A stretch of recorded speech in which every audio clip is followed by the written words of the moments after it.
Good morning. You feel this Michigan defense is battle tested? Huh? You feel this Michigan defense is battle tested? I do. I do. I mean, we've faced as good as offenses you can face. Excited to see what they do. Statistically, I know where we rank and what we are, but just excited to prove to the country how good that we really are. Sherrone, what do you think Michigan has learned over the last 2 years about getting past this point? Yeah, I think when you first get to this point, I think a lot of teams are excited. They're excited to get to this stage, and we obviously overcame a lot of things, a lot of obstacles that were in our own path and our own goals at that time. Obviously, beating Ohio State and win the Big Ten. So I think there was some kind of you're satisfied, but I think at this point now the guys are just so laser focused on the task at hand that you learn to just attack that day. Nothing really matters besides the day that you're in right now, the moment you're in right now, and that's all we're focused on each day, winning the day and seeing how that takes us into the next one. And why are you guys been so resilient beyond the obvious, Coach Harbaugh and everything else? There's been other stuff. Why have you guys been so resilient to get to this point? I think just the team's mindset since last January, since after that game last year, there's been a one-track mind in everything everybody's done, and the way that the coaches, the players, Coach Harbaugh has prepared, got the schedules laid out. Every way we've done, it's been to our goal has to get to this point and then get to the next one. But we know what we have to do, and we know we got a big challenge ahead. What does an Alabama defense look like? What have you seen this year in year one under Kevin Steele, who's new, knows Alabama, he knows Nick Saban, and he knows the SEC well, coaching him for a while? Yeah, I mean, first thing you're going to see is physicality. They're going to play with great fundamentals, great technique. They're going to be extremely gap sound, play with discipline, and they're going to be fast. They're going to be athletic at every position. Every guy on the defense is probably going to get drafted. Every guy in the defense is probably going to play in the NFL for a long time. So you're going to see a bunch of talented guys, but not only with the talent, you see a bunch of guys that play as a team and as a unit, very similar to our defense. So we know that they're a really good defense. We know they play against really good teams, but we're just very excited to play this team, physical football team, and try to match that physicality and that dominance that they have. What's your message to your team when a team like that is going to have a lot of people drafted? Do you guys look at that, or you kind of just say, let's just play ball? I think the biggest thing for us is we're really focused on us, focused on what we can do, not putting as much focus on how many guys they're going to have drafted and all that stuff. But we know they're a really good football team, so we're just focused on what we can do to get better and how we can attack it. Having served as interim head coach, how has this year developed you, play caller, as one of that? Yeah, I mean, been some crazy situations. Been fun. Been very exciting. Obviously blessed that Coach Harbaugh gave me the opportunity to do that with this football team, and just super excited for what the team has done. I just try to make sure I made the right decisions at the right times to help us, put us in position to win those football games. And that, it was really all big trust in the players. The players just played outstanding throughout every game and gave me confidence to do things and make those decisions that, whether it was being aggressive, whether it was kicking the field goal, whatever it was, those players on the field really made the decisions a lot easier for me than anything else. What are your early impressions of Jaden Davis? Oh, I think he's been a really good player. Talented, smart, high character, high football IQ for a young guy. Very, very excited to watch his development as a quarterback. How much has he been able to? Has he done much throwing with you guys so far? Yeah, he's done a little bit. He's done a little bit in practice and individual, and couple team sessions, 7-on-7s. His arm is what we thought it is. Really good, really accurate. But he's going to have a learning curve like every freshman does. So it's just going to be learning the playbook, seeing how the game speeds up or slows down for him, and see where it goes from there. Jim Harbaugh has said that teams have been double teaming Colston Loveland. Nick Saban brought him up. How do you prepare him for that possibility? Yeah, I think with a player like Colston, you've got to be ready for that, especially in this stage, in this setting with this much time to prepare. So we got to do as much as we can to make sure that they can't do that in different ways and figure out different ways to put him in position to be successful. What's about a Nick Saban coach defense that sticks out to you on tape? Does he do the same things? Is he multiple? Or what about their sets are going to give you guys some trouble? Yeah, I mean, I think, first of all, it's the players. The kids that they've recruited are extremely talented, but they also play with extreme discipline and physicality, and that stands out. Now that stands out when you go back and watch 2022, 2021, 2020, 2019, all the way back to 2012, whatever it is. If you watch Nick Saban since he's been there in that defense, it's different kids, different players there, but the style of defense is the same. As far as cornerbacks go, Kool-Aid McKinstry, one of the top ones in the nation. What does he do well that sets him apart from so many D-backs in the country? Yeah, starts with his talent level, God-given ability. He uses that well, but he's very disciplined in what he does. Plays great with great eyes, great speed. Knows how to and when to break on footballs at the right time. So he's just a really good football player, and he doesn't get beat much because he's very physical, very handsy at the line of scrimmage, and he's got good ball skills. So he's one of those all-around corners that you have to deal with. What do you as coaches have to do to make sure this team plays their best in a position that's been a spot of heartbreak in the last 2 years? Yeah, I think for us right now, we've just let these guys be them this whole year. It's been a one-track mindset of what we're doing, and just let them be them. There's no pressure. We're just going to go out there and let it rip.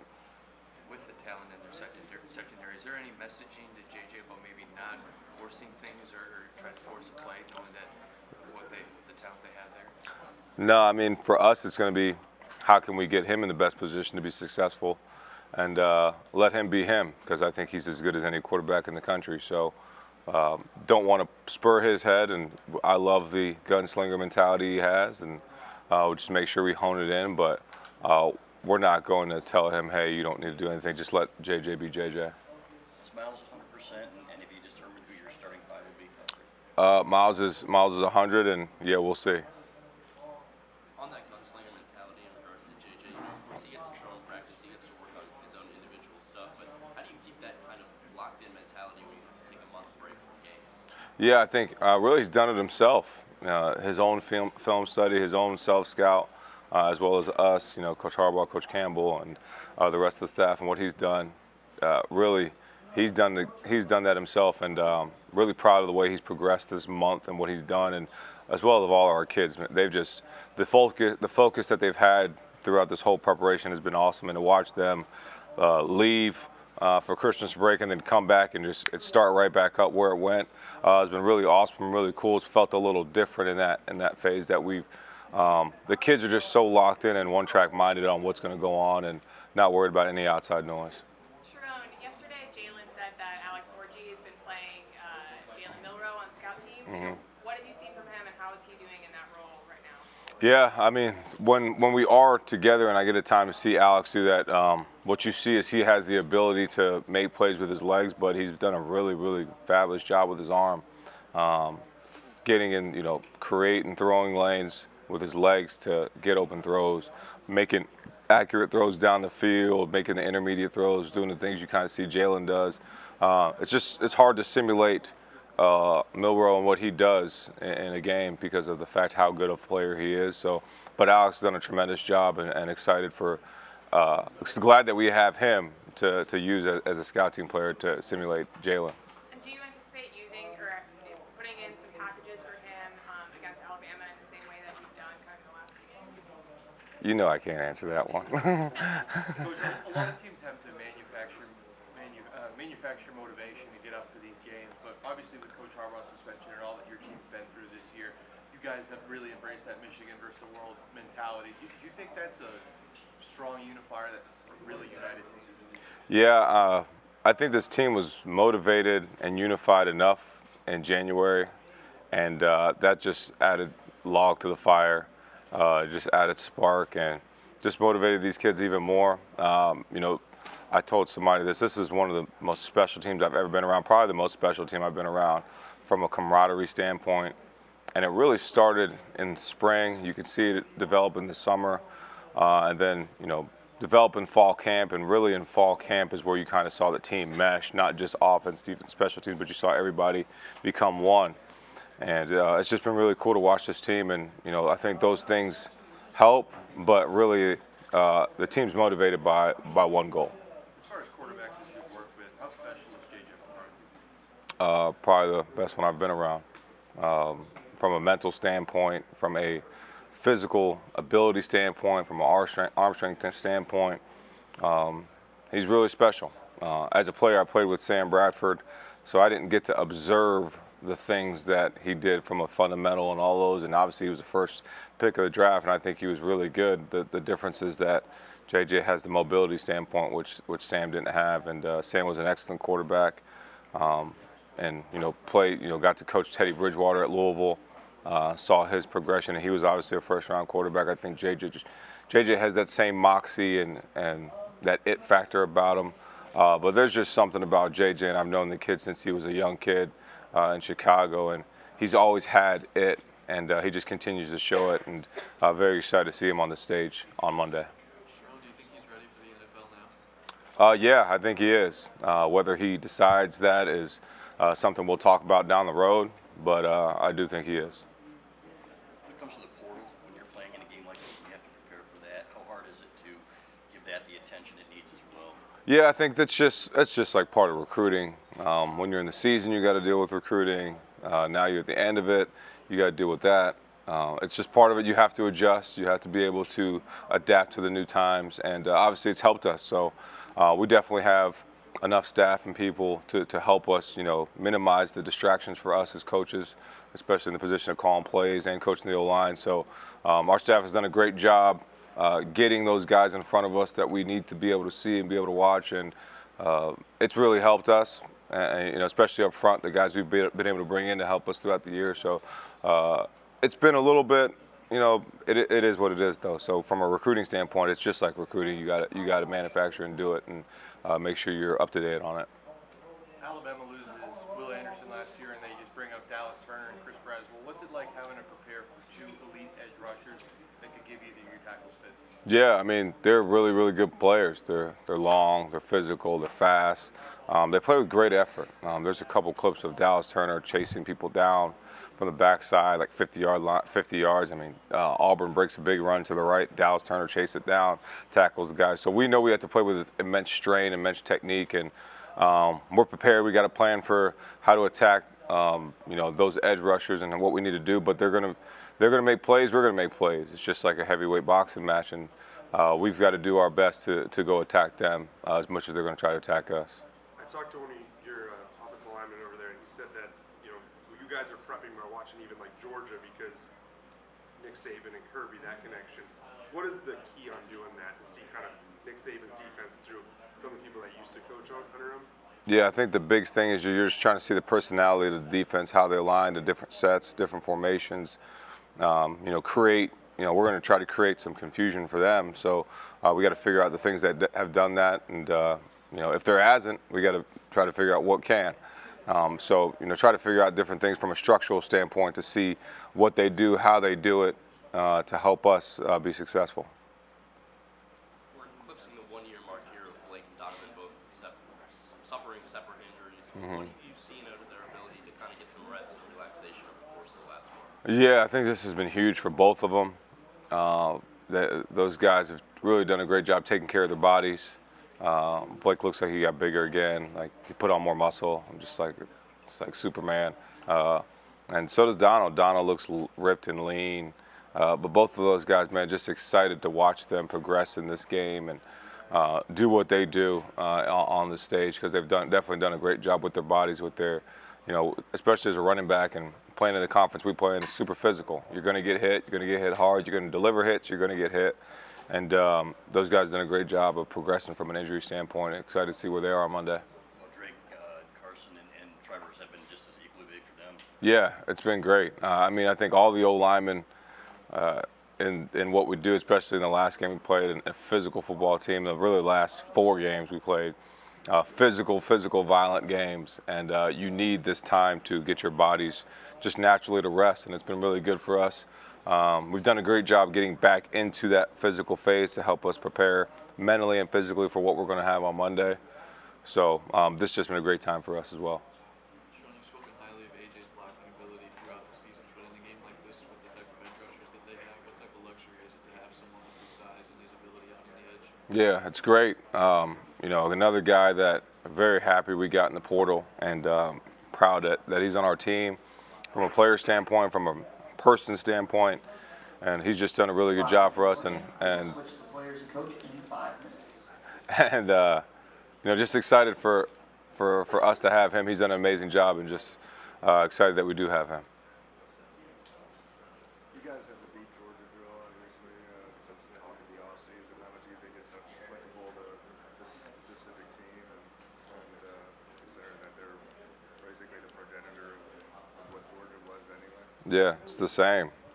Same physicality, same mindset that you got to have in that drill, whether it's that or whether it's Bama, whoever it is. But when you get to this stage in the college football playoff, whoever you're going to play is going to be really good and really physical. So your mindset has to be ready for whoever it is. What's the balance like for you when you have a month to sharpen things up, tighten things up, all the stuff that you've already been doing, and then also adding new wrinkles to try to throw off a team that you're seeing for the first time? Yeah, I think the biggest thing for us is to try to, add those things, do those things, but also not confuse our players. So as much as we can do and throw at them, because we got a really smart football team, but make sure that they're playing fast and physical is really the balance. And once you feel like they've got it and you can use something else, then you do it. If they can't handle it, then you don't run it.